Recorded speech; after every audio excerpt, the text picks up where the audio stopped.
Back again, eh? Alright, I'll give you the last 5 stock plugins I totally rate. Let's dig in.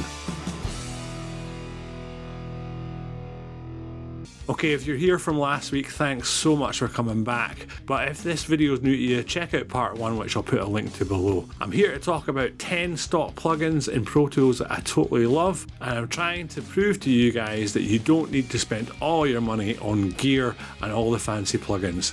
But if you do, then that's cool, because I have. Last week I gave you my first 5, this week I'm going to give you my last 5. So I'll shut up and let's get back to it.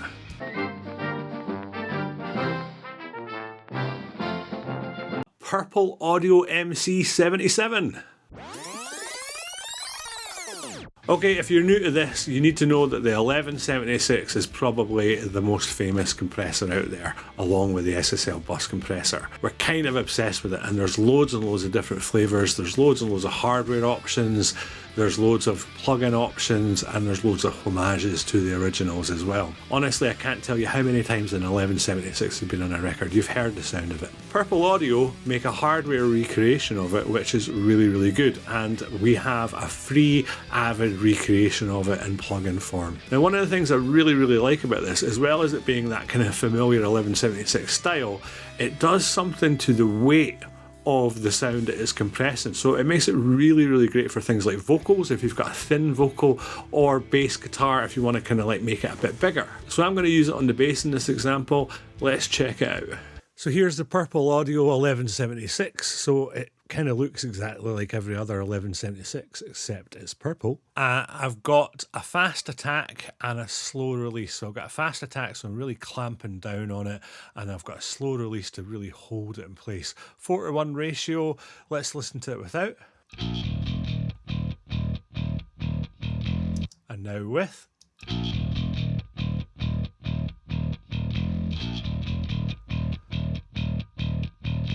So it's really smoothing this out. Let's turn it on and off.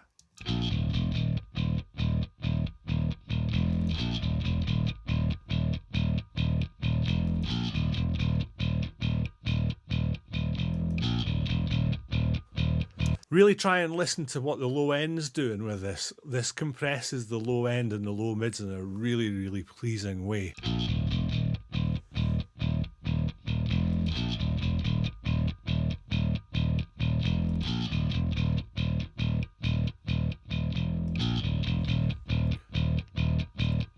It's got so much more weight to it now. Again, I know it's subtle, but it makes all the difference. Let's listen to it with the drums.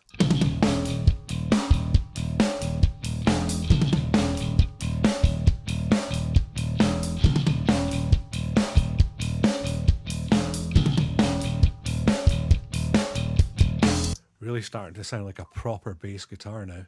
Next up, Air Enhancer. This is a plugin and a setting in the plugin that I came across purely by accident. I was trying to get something to sound a bit better, and I was really struggling, so I just started going through all of the plugins to see what I could find. This was, of course, back in my early days. I wanted to have my bass sounding a bit bigger, so I went into the enhancer to see if I could make something sound cool. And I went into a preset called Refresh Mids, and I was well surprised by what happened. What it's essentially doing is it's harmonically exciting in the mids, and it adds loads to bass guitar. Let's listen to it. So here is the Air Enhancer, and again I'm using a preset. It's the Refresh Mids preset, and the only thing I've done is adjust the output so that it's not adding too much more volume. So let's have a listen to this without the enhancer on.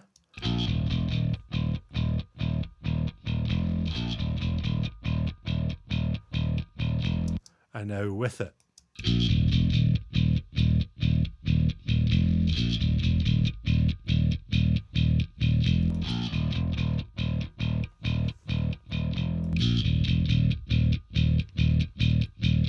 That sounds evil now. This sounds amazing. I really like what it's doing. I feel like it's going to be bringing up the lower mids, and again maybe scooping some of the kind of like the 500 a little bit. It sounds really cool. Let's listen to it with the drums.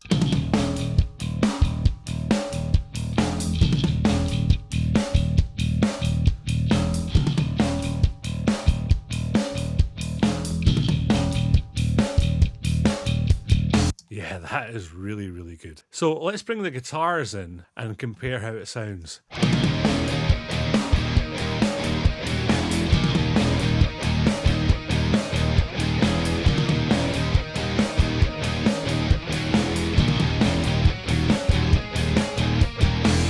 Yeah, that sounds so good. I mean, like, the whole thing already starts to feel much bigger, much fatter. That's fatter with a PH, by the way. I love this plugin. I love what it does. It's so good.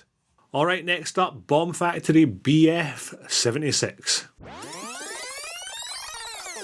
So this is pretty much Avid's OG hardware compressor recreation. It's been around for donkey's years, and I've been using this from day one of using Pro Tools. Everybody did, basically. There's still producers out there that really rate this as a plugin because it just sounds really, really cool. Again, it's an 1176 recreation. There's about 1 million of them available, but this one's got a special place in a lot of people's hearts because it's the OG for loads of people like me. It works really, really well on vocals, and in the case of this example, it is really nice on guitars. So let's check it out. Bomb Factory 1176 clone. So there's a load of people that really love this, and for good reason. So what I've done is I put it on my guitar bus for the main guitar. I've got a slow attack and a medium-ish release, okay? I'm not trying to do too much with this. I'm just trying to enhance it a little bit. So let's listen to it without it.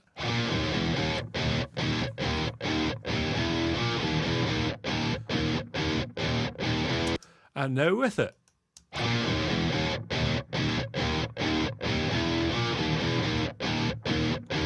Notice there's not a lot of compression happening. I'm getting about like 1 to 2 dB, but it's really opening up. So let's toggle it on and off.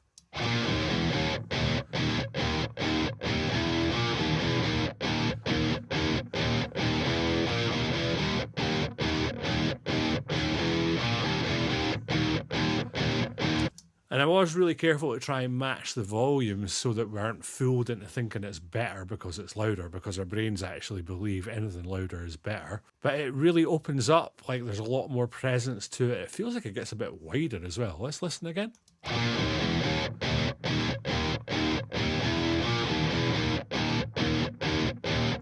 Yeah, the high mids are really, really nice and present. Let's bring the drums and bass in and then toggle it on and off.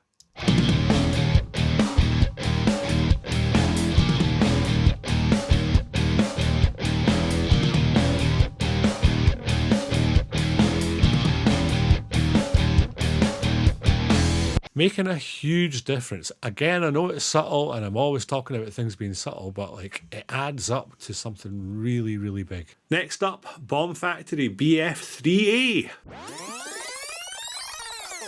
Okay, so this is another OG compressor. It's been around for donkey's years. The Universal Audio LA3A is kind of considered to be the guitar compressor.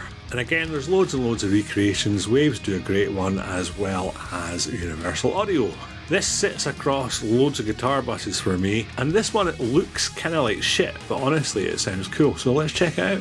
So the Bomb Factory BF3A, so a recreation of an LA3A as I mentioned. Super simple compressor. Let's listen to it without.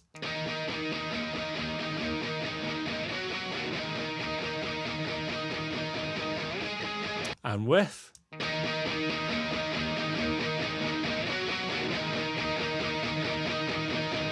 So just get it a bit bigger. Let's toggle it on and off.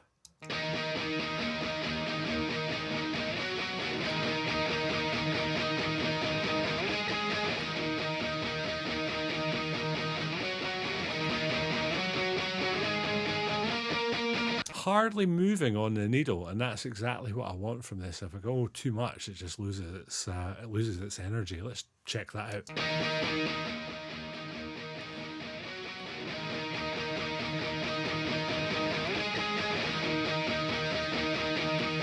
Much better like that. So again, let's toggle it on and off. So starting with it off.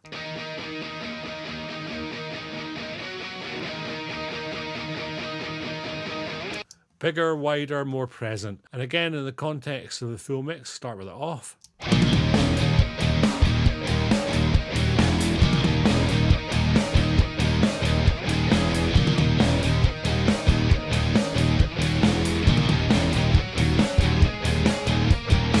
So this absolutely brings it further forward in the mix, makes it way more present, gives it way more energy, which is exactly what we want. Okay, last but not least, tape echo.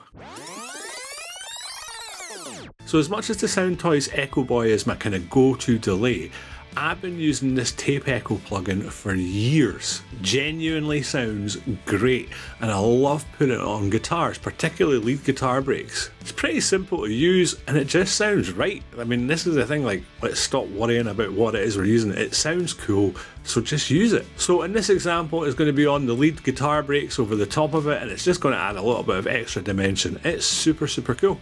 Okay, so this is tape echo. It's pretty simple, really. There's a few things that you can get in about, but all I really worry about is the feedback in the mix, which I've taken down a little bit. I'm not trying to do an awful lot here, and I've boosted the output to compensate for a loss of level. So let's listen to it without it.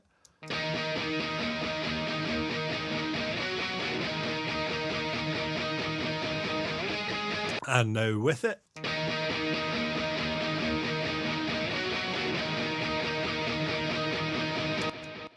And you can hear the tail there, which is quite cool. So again, I'm using it really, really subtly, as I always try to do. And let's toggle it on and off.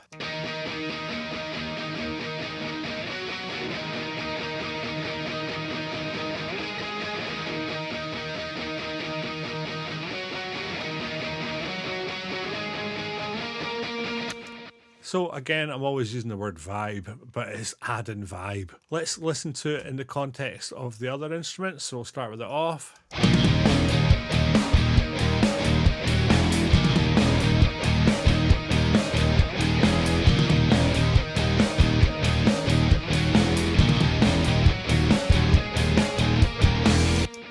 Yeah, it's great. It's just adding a little bit of extra dimension to that, just making it a bit more vibey, giving it a bit of space. Love this thing.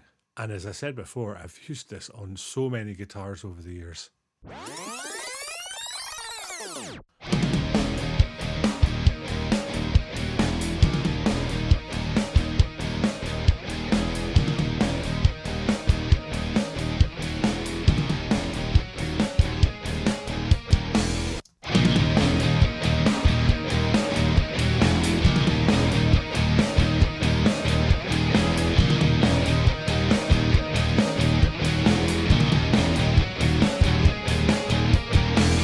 Okay guys, I hope those 5 were worth the wait. There's some really, really cool plugins in there. The main thing I want you guys to take away from these 2 videos is you don't need to be obsessive about plugins. There's some really, really great stuff out there. Doesn't matter what DAW you're using, like, they all come with some really, really usable tools. I just happen to be a Pro Tools user. I always have been, so I know these like the back of my hand.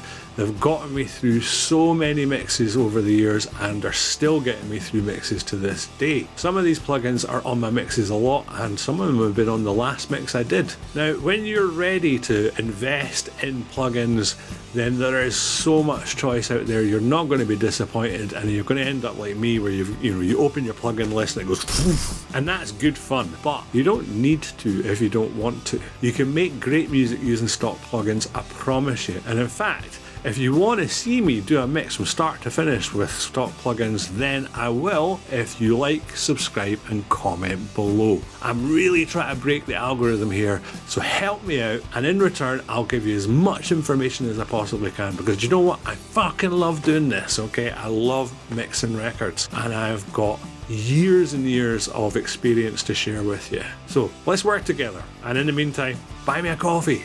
See you next time.